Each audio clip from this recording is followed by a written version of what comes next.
ने इंसास राइफल से बरसाई 19 गोलियां। भटिंडा मिलिट्री स्टेशन में हुई फायरिंग मामले का खुलासा हो गया है। पकड़े गए जवान ने बताया कि वे 2 लोग सादे कपड़ों में थे। उन्होंने इंसास राइफल से सोए हुए 4 जवानों पर गोलियां बरसाई थी। सेना को मौके से गोलियों के 19 खोल भी बरामद हुए हैं। हालांकि अभी भी सेना और पुलिस की संयुक्त जांच जारी है।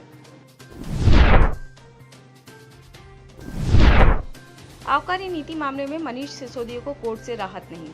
दिल्ली के कथित आबकारी नीति घोटाला मामले में तिहाड़ जेल में बंद पूर्व उप मुख्यमंत्री मनीष सिसोदिया की जमानत याचिका पर बुधवार को राउज एवेन्यू कोर्ट में सुनवाई हुई।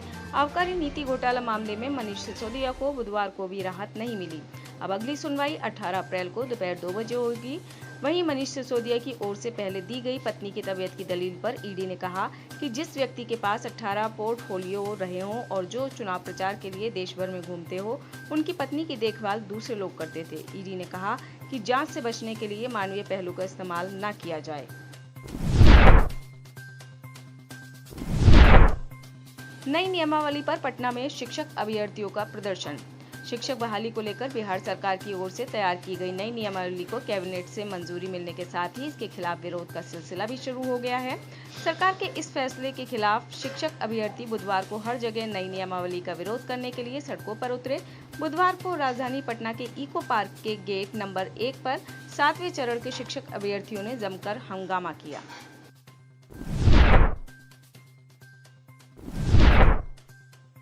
पीएम मोदी ने लालू का नाम लिए बिना साधा निशाना। प्रधानमंत्री नरेंद्र मोदी ने बुधवार को रेलवे को राजनीति का अखाड़ा बनाने पर तीखा हमला किया। उन्होंने कहा कि आजादी के बाद भारत को एक बड़ा रेलवे नेटवर्क मिला था, लेकिन रेलवे के आधुनिकीकरण पर हमेशा राजनीतिक स्वार्थ हावी रहा। पीएम मोदी राजस्थान की पहली वंदे मातरम के शुभारंभ पर बुधवार को बोल रहे थे। इस दौरान उन्होंने आरजेडी सुप्रीमो लालू प्रसाद यादव का नाम लिए बिना रेलवे में जमीन देकर नौकरी का झांसा देने के मामले पर बहुत कुछ कहा।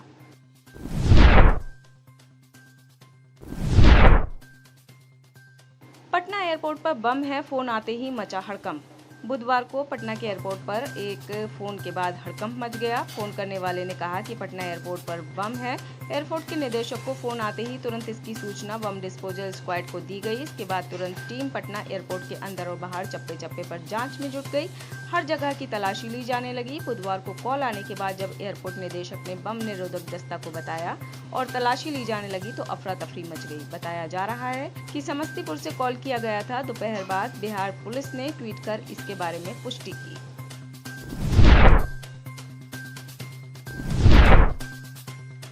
लोकसभा के लिए चिराग ने क्लियर किया स्टैंड। जनशक्ति पार्टी के राष्ट्रीय अध्यक्ष चिराग पासवान ने बुधवार को दिल्ली से पटना पहुंचे। इस दौरान पटना एयरपोर्ट पर चिराग ने 2024 के लोकसभा चुनाव में गठबंधन को लेकर बड़ा बयान दिया। उन्होंने कहा कि शुरू से हमारा स्टैंड क्लियर रहा है कि गठबंधन चुनाव के बाद किया जाएगा। इसके साथ ही उन्होंने कहा कि जब चुनाव नजदीक आएंगे तब यह तय किया जाएगा कि लोक जनशक्ति पार्टी किस गठबंधन का हिस्सा बनेगी। अभी तक चिराग पासवान खुद को एनडीए का हिस्सा बताते रहे हैं। इसके साथ ही वे प्रधानमंत्री मोदी को राम और खुद को उनका हनुमान बताते रहे हैं।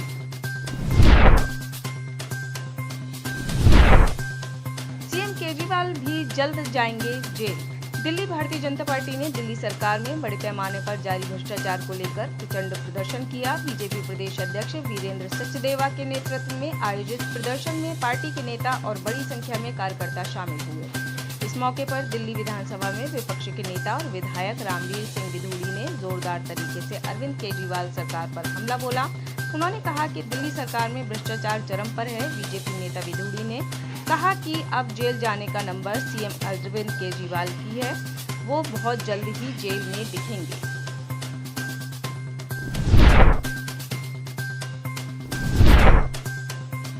स्वाति मालीवाल का एमसीडी को अल्टीमेटम। दिल्ली महिला आयोग की अध्यक्ष स्वाति मालीवाल ने पब्लिक टॉयलेट्स में बेशुमार गंदगी को देखते हुए एमसीडी के अधिकारियों को सख्त चेतावनी दी है। नरेला के झुग्गियों में पब्लिक टॉयलेट्स के बुरे हाल का निरीक्षण करने के बाद उन्होंने एमसीडी अधिकारियों को अल्टीमेटम देते हुए कहा कि अगर हफ्ते भर में सफाई नहीं हुई तो मैं झुग्गी में जाकर जनता के साथ रहूंगी और खुद टॉयलेट की सफाई करवाऊंगी।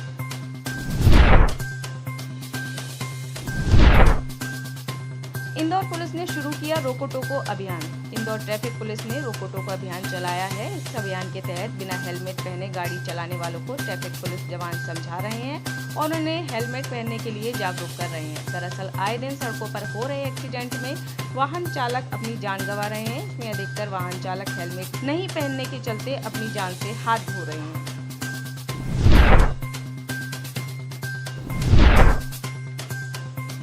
जमीन बंटवारे को लेकर परिवार में खूनी संघर्ष।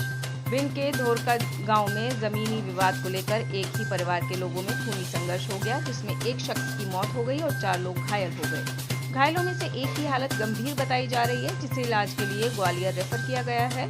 मृतक दिलीप के चाचा गोविंद सिंह ने बताया कि जमीन का विवाद लंबे समय से चलता आ रहा है। पिछले 4 महीनों से कोई विवाद नहीं हुआ था।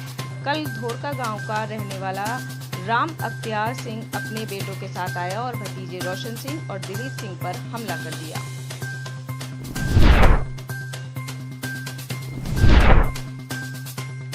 अशोक गहलोत से सचिन पायलट को लेकर सवाल। राजस्थान के पूर्व डिप्टी सीएम सचिन पायलट के अनशन के बाद राजस्थान में सियासत गर्मा गई है। पूर्व मुख्यमंत्री वसुंधरा राजे के नेतृत्व वाली बीजेपी सरकार के कार्यकाल में कथित तौर पर भ्रष्टाचार को लेकर सचिन पायलट ने अपनी ही सरकार के खिलाफ मोर्चा खोला है। इस अनशन के बाद जब राजस्थान के मुख्यमंत्री अशोक गहलोत से सचिन पायलट को लेकर सवाल किया गया तो उन्होंने कहा कि हमारा दिमाग इधर उधर भटकता ही नहीं है। अशोक गहलोत ने कहा, हमारा लक्ष्य वही है, महंगाई राहत। हम एक लक्ष्य को लेकर चल रहे हैं और वह है महंगाई राहत। इसके अलावा हमारा दिमाग राइट लेफ्ट जाता ही नहीं है और ना जाएगा।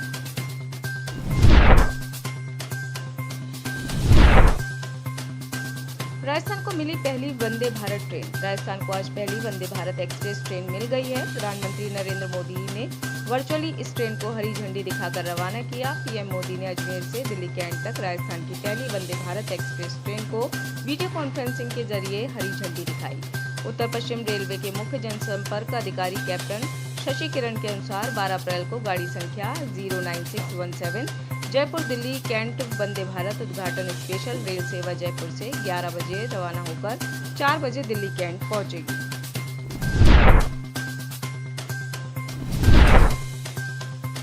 अमृतपाल सिंह के बटाला रेलवे स्टेशन पर लगाए गए पोस्टर। वारिस पंजाब का प्रमुख अमृतपाल सिंह करीब 26 दिनों से फरार है। पंजाब पुलिस लगातार उसकी तलाश में सर्च अभियान चला रही है, लेकिन अब तक उसे गिरफ्तार नहीं कर पाई है। पंजाब पुलिस के लिए अमृतपाल एक चुनौती बनता जा रहा है। अब अमृतपाल को पकड़ने के लिए पुलिस ने आम जनता से सहयोग मांगा है। बटाला रेलवे स्टेशन पर पुलिस ने अमृतपाल के पोस्टर लगाए हैं। इन पोस्टरों पर लिखा है कि कई वांछित मामलों में पुलिस को अमृतपाल सिंह की तलाश है। अगर किसी को कोई जानकारी मिले तो इसकी तुरंत पुलिस को सूचना दी जाए। पुलिस की तरफ से कहा गया है कि अमृतपाल सिंह की सूचना देने वाले को उचित इनाम दिया जाएगा।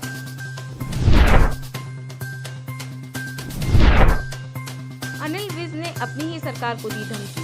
हरियाणा के गृह मंत्री अनिल विज ने अम्बाला के दुकानदारों को एक बड़ी सौगात दी है। अम्बाला छावनी में नगर परिषद एरिया में रह रहे दुकानदारों को उनका मालिकाना हक दिला दिया है। हालांकि इसके लिए अनिल विज ने अपनी ही सरकार में कैबिनेट की बैठक में काफी जद्दोजहद की। इसके बाद मुख्यमंत्री मनोहर लाल खट्टर से अपनी बात मनवाने में विज कामयाब रहे। इसी को लेकर बुधवार को सभी दुकानदारों ने अनिल विज को धन्यवाद करने के लिए एक समारोह रखा।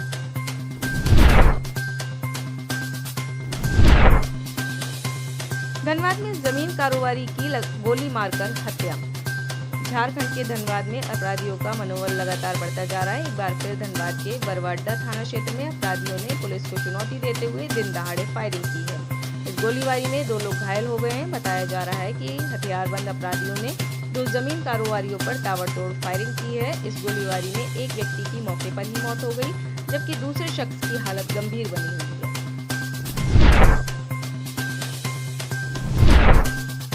मरियम नवाज की एक हफ्ते में 2 बार बेइज्जती। पाकिस्तान के पूर्व प्रधानमंत्री नवाज शरीफ की बेटी मरियम नवाज की फजीहत कराने वाला एक और वीडियो सोशल मीडिया पर आ गया है। इसमें मरियम एक पत्रकार के सवाल का जवाब देने से बचती नजर आई और उन्होंने तुरंत वीडियो रिकॉर्डिंग बंद करने को भी कहा।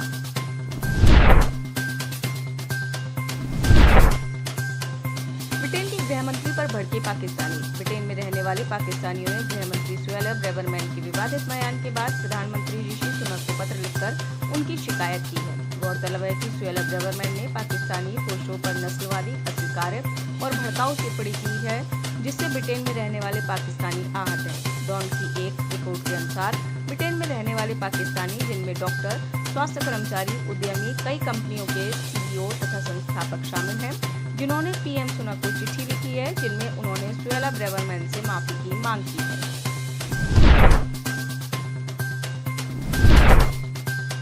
एलन मस्क ने बीबीसी को लाइव इंटरव्यू दिया। एलन मस्क ने बुधवार को अचानक बीबीसी को एक इंटरव्यू दिया, जहां उन्होंने कई मुद्दों पर सवालों के जवाब दिए। बीबीसी के एक लाइव इंटरव्यू में मस्क से बीबीसी डॉक्यूमेंट्री की सामग्री को ट्विटर से हटाने के संबंध में सवाल पूछा गया था।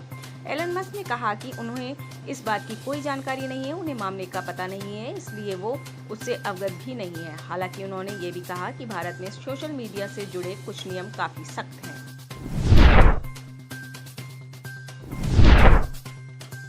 सिगरेट छुड़वाने के लिए ब्रिटेन ने की नई पहल। ब्रिटेन ने अपने धूम्रपान विरोधी अभियान को तेज करने का प्लान बनाया है। इसके तहत 10 लाख लोगों को सिगरेट के बदले वेपिंग की पेशकश की जाएगी। दरअसल ब्रिटिश सरकार की योजना है कि 2030 तक ब्रिटेन में धूम्रपान कम से कम हो, जिसके लिए अधिक से अधिक लोगों को प्रोत्साहित किया जाए।